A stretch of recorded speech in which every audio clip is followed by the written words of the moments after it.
So let's go ahead and get rolling. A couple things first. We need to time and date stamp this. We are going to be going over some market information, some financial unemployment, GDP information. So if someone's watching this in a week and what we're saying today is completely ridiculous, that's why we want to time and date stamp this. So it is May 1st, about 3 o'clock in the afternoon Pacific time.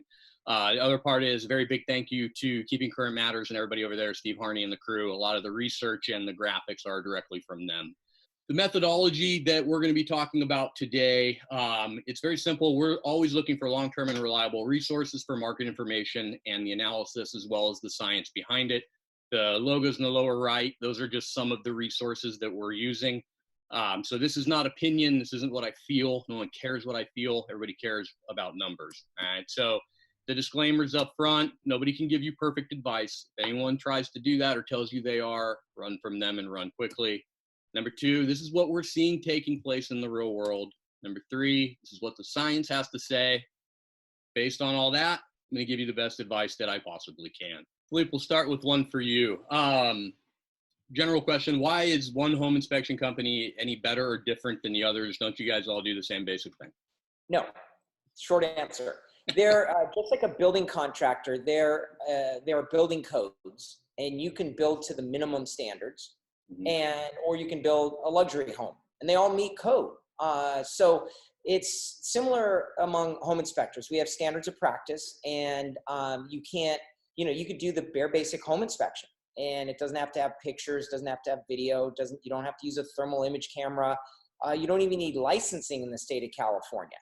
It's just a certification, and not even that.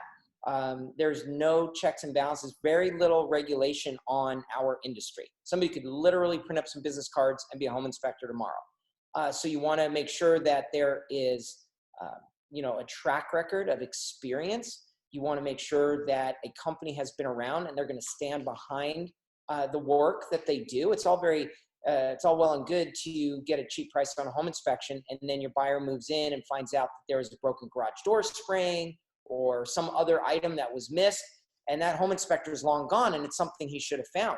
You want to go with a company who's going to stand behind their work and say, you know what, I should have caught that. My guy should have caught that. I'm going to send out a licensed garage door company to repair that garage door spring. And the realtor has a much easier time of it. The client's happy. Everybody makes mistakes now and then. It's how you back it up. So they're not all the same. You want to go with, like my guys, they're on a group chat. If one of them has a question, something they haven't seen, they've got the brain power of all the other team members to help them out, as opposed to just, Chuck in a truck who's driving around doing it all on his own. Yeah. I'm in my office up here in Ramona right now. We've got a huge training center behind me. Our guys come in here and get face-to-face training. So it's that kind of stuff that you really want to ask to kind of differentiate them. It's just like a realtor, right? Oh, did you just get your license yesterday? What are your specialties? What's your background? How long have you been doing this? So I think any industry is like that. Yeah. Okay. Well, you're paving the way for the next question that it sent in. What happens if you guys miss something in the inspection? Right. If it's within the scope of the inspection and it's something, we could have seen, given, there's limited time we're on site there. We can't put holes in walls. We cannot experience the house in every weather condition. Obviously, if it's the middle of summer, we don't know if there's an active roof leak, right? So if we miss something, my company, I can only speak for my company, right?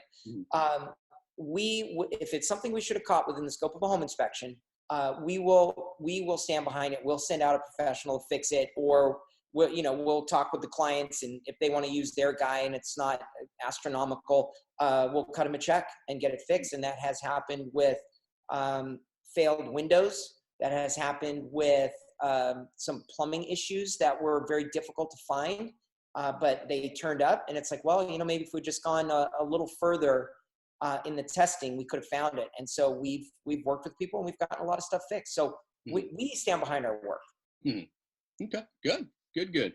All right. A few other questions. This is the one I brought up earlier. Question was, what's going on with jumbo loans and Chase and all the other banks? So basically, if you go to the YouTube channel, we had Andrew Paul on with Benchmark Mortgage last week, and he spoke a little bit about this, kind of gave you a far more in-depth explanation than I'm going to. But basically, the ability for somebody to get a loan right now is very low, right? It is very difficult to do. If you're over the conforming loan limit, which in San Diego County is right around $701,000.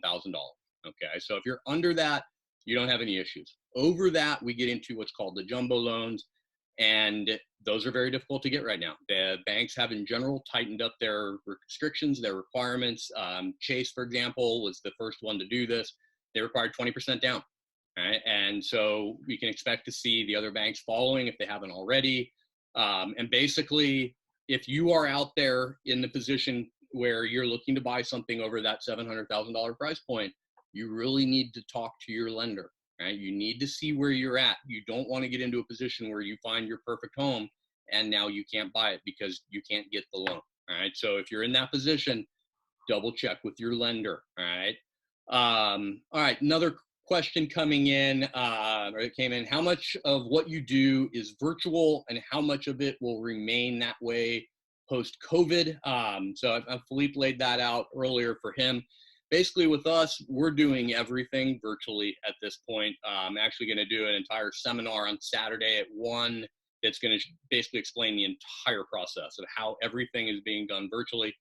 It'll be interesting to see how much of it remains virtual. The real estate world is very relationship based, right? You have a lot of the iBuyers and, you know, we don't need to have an agent. We'll just have a computer take care of it type of thing. And I think we're a ways away from human beings feeling very comfortable with that on a regular basis. So do I think that we will go back to in-person meetings? Yeah, I do. Do I think a fair number of people are going to stick with Zoom? Yeah, absolutely. If it's me and I have to talk to somebody, do I want to drive to their office or do I want to hop on Zoom while I'm sitting on my couch, right? So I think we're going to see a mixture. And I think that it's just going to depend on how it plays out, basically. So going along with that, next one was, are we expecting to see a bunch of price drops, distressed properties? In general, I do not think we're going to at this point, but that is going to depend on a few different things. One, first and foremost, is going to be how quickly does California come out of this, right? If we drag the stay-at-home order on for another few months, we could see price reductions. We could see prices coming down, absolutely. If we do come out of this in a faster, more measured way that gets businesses turned back on, it gets people back to work, I don't think we're going to have this issue. The federal government and the state government and the county government and the city government in San Diego have all stepped in very early to prevent foreclosures, to prevent evictions. That's a very, very good thing. In 2008, they sat on the sideline for way too long, and it got to a point where they were not going to be able to bring it back. All right. So we all saw that. So do I think we're going to see massive price drops? No, I do not. They're in general, you've seen the pricing, right? This in the month of April, we set another record all-time high for the median sales price in the county. All right. All right. Philippe, another one for you. How are you guys doing Zoom or FaceTime summaries at the end of the inspection? So I know you spoke to that before. What is the future of that looking like? Where we're going to be able to maybe have the agent come in to be there to do that, or what are we looking at with the, you know, big Zoom party type thing? Can you sum that up for us? Yeah, right now, most of the time, it's just a phone call with the parties involved. Mm-hmm. To a lesser extent, we've actually had guys do FaceTime and walk around the house because they want to, the buyers want to see what's going on. And so the inspector will walk them through the house with their camera. Zoom, actually, I think nobody's taking the time to set up an actual Zoom call with our inspector and doing it. It's usually just over the phone, and then they get the report, and then they call a little bit back and forth. So we've done that in the past a lot with out-of-town buyers. Like you get some Arizona resident who's buying a condo out here, but maybe they can't attend the home inspection. Mm-hmm. So we've done that before, where we'll do the summary with a FaceTime, and all the guys are set up for that on their phones, of course. And I see more of that happening. So it'll continue. Okay, good. All right, let's get a few more in. We're going to try to end by 4 o'clock. All right, so question that was aimed at me. Are we having a lot of deals fall through? At this point, no, we're not. have prevented that, if you will, because we were very honest and upfront and ahead of everything with the majority of our sellers. As this all started to happen, we had some very honest, hard conversations with them. Some of them have decided, hey, we're going to wait another month. We're going to wait 2 months till we list the property. Some of them have said, hey, you know what? You guys know what you're doing. Make it happen. We have multiple properties in escrow. I have one that's set to close next Wednesday. So business is happening. We're not seeing a lot of deals fall out. Looking at the back on market classification or status in the MLS, there aren't a tremendous number of them. So that's a good sign. I think that what we're seeing is the people that are selling properties, people that have them listed, they're serious about selling. People that are out looking at properties online, doing the virtual tours, writing offers, going into escrow, they're very serious buyers. We don't have a lot of looky-loos out there right now. So keep that in mind. Sellers, the people that are looking at your property at this point, they are more or less very serious buyers. Buyers that are out there, when you guys are looking at properties that are on the market, the sellers aren't playing around either, right? They're not going, oh, well, we'll just give you 50 grand off, whatever. It's not going to happen, guys. We're not seeing that right now. All right. So we are expecting to see more and more, homes come on the market for sale. We know that the buyers are there. So that's kind of where we're at in that regard. Another question, I guess this one would be aimed at both of us. So Philippe, you go first. What are you doing with all your free time? Oh, we're doubling down and we've been doing a lot more Zoom instead of hosting office meetings like we've done in the past at your location as well to get to know people. Brokers are inviting us in and saying, tell us what's good, just like we're doing here today. So we've been working really hard trying to, just stay relevant and visible and same thing, just not a lot of free time. Yeah. Yeah. Are you seeing a lot of the other home inspection companies where there's some that just hit the pause button? Yep. Or okay, and those are the ones that aren't coming back more than likely? I can't speak for everybody's financial situation. I think it's very hard. Like if you just check out in any industry, you're going to fade away pretty quickly and someone's going to fill that vacuum. So that's what we've been working hard to do. So if somebody has chosen to sit on the sidelines or said, this is the time for me to retire, this is the time for me to get out of here and go to Texas or Arizona, we want to be there to catch the business that they're walking away from. Yeah, I hear you. My answer to that would be, I am probably 30% busier now, not doing transactions because they aren't there, but in terms of moving things into the digital space, developing new products, creating new things, I would say I'm tremendously busier. I know that there are various levels of busy even throughout our office. I know that there's a lot of realtors out there who just simply push the pause button for whatever reason. Those of you that are out there, please hit the start button again. We are going to need your assistance to get this going again. So, all right, there's free time. I mean, everybody thinks we all have free time. All right, let's do two more. One for you, Philippe. What is one question I should always ask a home inspector that most people forget to ask? That's a good one. You mean, I'm assuming during the hiring, like trying to find a home inspector or at the home inspection itself? They didn't say. I would take it probably at the home inspection, but either way, give us both. I would really make sure as a buyer that I have a good understanding of what is at the end of its life. Because remember, a home inspection is really a pass fail. So I could say, yeah, there's no signs of leaking.